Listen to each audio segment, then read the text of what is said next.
पिछले दिनों एक बहुत ही खौफनाक न्यूज़ आई कि एक आदमी जिसकी उम्र 42 साल थी, उसने रावलपिंडी में अपनी जान दे दी।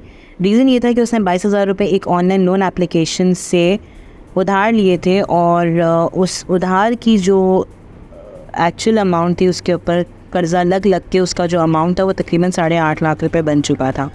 जब वो मुकर्रर वक्त पे ये चीज़ें पे नहीं कर पा रहा था तो वो लोग उसे हरास कर रहे थे और हरासमेंट की लिमिट्स इतनी ज़्यादा क्रॉस हो चुकी थी कि अल्टीमेटली उसने अपनी जान दे दी। उसकी फैमिली, उसके फ्रेंड्स, उसके बच्चे, उसकी बीवी, हर एक को परेशान किया जा रहा था और शायद उसको लगा कि अगर वो अपनी जान ही दे देगा तो शायद वो किसी तरह अपनी फैमिली, अपने आप को प्रोटेक्ट कर पाए या अपनी डिग्निटी को प्रोटेक्ट कर पाए, क्योंकि ख़ुद तो वो इस दुनिया में रहेगा नहीं।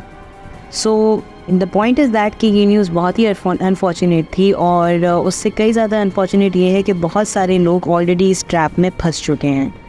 अगर आप गौर करें तो अक्सर सोशल मीडिया पे आपको इस तरह के लो क्वालिटी एड्स और लो क्वालिटी कंटेंट के साथ ये बताया जाता है कि अगर आपने लोन, आपको बर वक्त आपको फ़ौरन लोन की ज़रूरत है, तो बजाय इसके कि आप अपने रिश्तेदारों के सामने गिड़गिड़ाएं या अपने जानने वालों को रिक्वेस्ट करें, आप ऑनलाइन इस लोन को हासिल कर सकते हैं और बहुत ही कम मार्कअप पे। इसी तरह की कुछ एड्स वगैरह जो है वो सर्कुलेट कर रहे होते हैं। अक्सर आप यूट्यूब ऑन करें तो वीडियोस के बीच में, वीडियोस से पहले, वीडियोस के आखिर में इस तरह के एड्स आ रहे होते हैं। द पॉइंट इज़ दैट कि अभी जो रीसेंट रिपोर्ट्स आई हैं गवर्नमेंट ऑफ पाकिस्तान की, जो भी इदारा नॉन बैंकिंग फाइनेंशियल इंस्टीट्यूशंस जो कि यहाँ पे इस तरह का काम करना चाहते हैं, उनके लिए ज़रूरी है कि वो अपने आप को रजिस्टर करें SECP और PTA के साथ। उसके बाद ही वो इस तरह की कोई ऑनलाइन एप्लीकेशन रन कर सकते हैं जहाँ पर वो एज ए डिजिटल लेंडर काम कर सकें।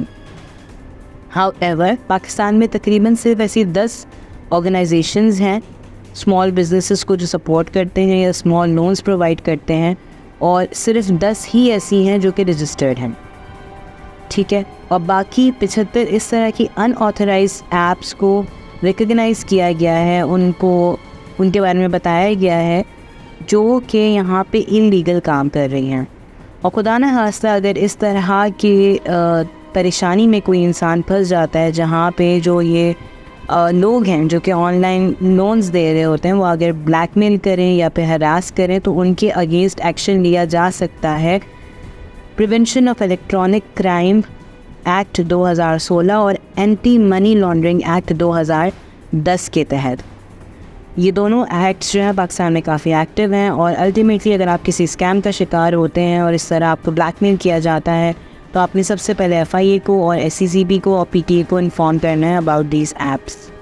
बाकी जो 10 ऑथराइज हैं मैं उनकी एक स्क्रीनशॉट अपनी कम्युनिटी पे शेयर कर लूँगी, अगर आप देखना चाहें तो वहाँ से देख सकते हैं। बात करते हैं कि बेसिकली होता क्या है। होता ये है कि ये एड्स चल रहे होते हैं और वो लोग जिनके पास नॉलेज नहीं होती वो बेचारे इनके ट्रैप में आ जाते हैं, बिकॉज क्योंकि इस तरह वो ऐप्स बनाए जाते हैं, इस तरह उनको डिज़ाइन किया जाता है कि एक वो माहौल दिखाया जाता है जहाँ पे वाकई में लोन्स की बहुत ज़्यादा ज़रूरत होती है और उसी क्वालिटी में उसको रहते हुए उन एड्स को प्रोड्यूस किया जाता है। उनके लिए एक क्रिएटिव ऑडियंस प्रिपेयर की जाती है और उनसे कहा जाता है कि जी अगर आपको फ़ौरन ऐप चाहिए, फ़ौरन लोन चाहिए तो आप 5,000 हो, 10,000 हो, 50,000 हो, 25,000 हो, लाख तक का भी आपको लोन मिल सकता है। और लोग फिर इस ट्रैप में आ जाते हैं। होता ये है कि बेसिकली उनकी रिक्वायरमेंट ये होती है कि आप उनकी एप्लीकेशन इंस्टॉल करें। जैसे ही आप एप्लीकेशन इंस्टॉल करते हैं तो वो एप्लीकेशन आपसे एक्सेस मांगती है आपके कॉन्टैक्ट्स का, आपके मीडिया का, आपके फ़ोटोज़ का, आपकी फ़ाइल्स का, और ऑफ कोर्स इतना क्योंकि हमारे पास अवेयरनेस नहीं है उसको ओके कर दिया जाता है, परमिशन ग्रांट कर दी जाती है। और जैसे ही आप ये करते हैं तो आप बेसिकली उनके ट्रैप में आ जाते हैं। सूद की मद में आपकी रकम की वैल्यू बढ़ती चली जाती है, क्योंकि आप फाइनेंशियली इतने स्ट्रॉन्ग नहीं हैं तो अल्टीमेटली आप ट्रैप में आ जाते हैं और आपको वो हरास करना शुरू करते हैं। जो कॉन्टैक्ट्स का एक्सेस उन्हें उस at the time of application installation मिला था, उन कॉन्टैक्ट्स को अप्रोच करते हैं, आपको डिफरेंट तरीके से हरास किया जाता है, आपका डाटा बेचा जाता है ऑनलाइन मार्केट के अंदर, आपको हर तरह से एक्सप्लॉइट करने की कोशिश की जा सकती है। ये जो स्कैम है ऑनलाइन लोन एप्लीकेशन, ये ग्लोबली बहुत सारे कंट्रीज़ में हो रहा है। इंडिया में भी ये बहुत ज़्यादा हुआ और लोग अक्सर इसके शिकार होते रहे हैं और डिफरेंट कंट्रीज़ में, नाइजीरिया में ये बहुत ज़्यादा हुआ। और इस तरह की स्पेशली कंट्रीज़ जहाँ पे गुर्बत है वहाँ पर लोग इसका शिकार बन रहे हैं।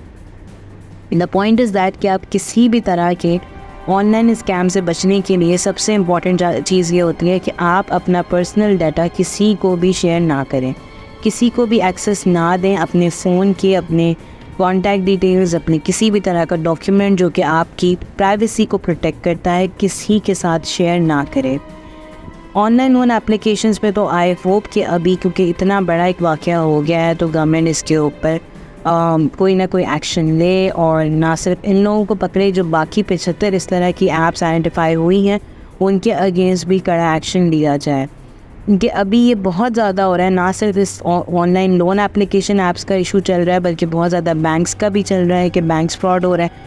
आपको एक कॉल आती है, बहुत अच्छे समझदार लोग उस कॉल के ट्रैप में आ जाते हैं और लाखों रुपए जो हैं वो मिनट्स के अंदर उनके अकाउंट से ट्रांजैक्शन हो जाती है और वो कुछ नहीं कर पाते।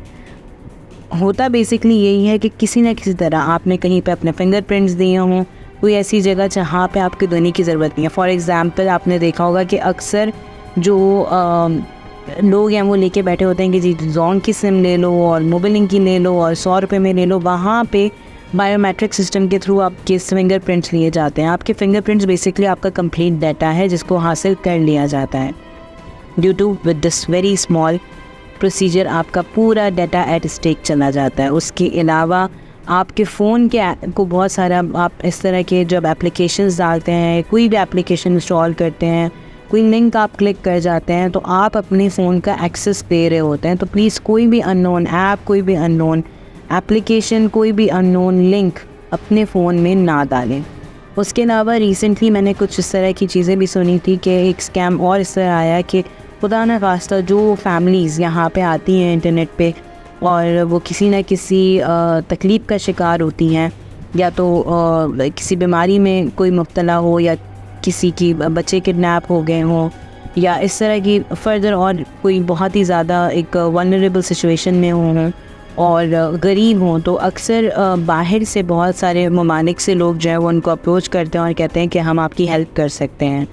आप सबसे गुजारिश है कि अगर आपको कोई लीगल हेल्प चाहिए तो आप उन्हीं इदारों के पास जाएं। आई नो कि निज़ाम थोड़ा स्लो है लेकिन स्टिल आपके पास एक होप है कि आप लीगली चीज़ों को प्रोसेस कर रहे हैं।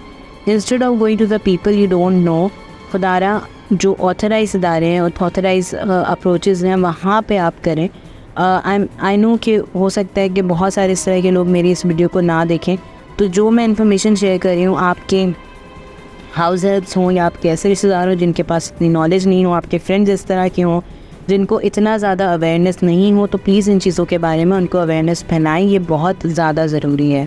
एक इंसान की जान इस वजह से नहीं लगी और ये एक इंसान आपकी नोटिफिकेशन पे आ गया, आपको पता चल गया, इसके बारे में रिपोर्टिंग हो गई।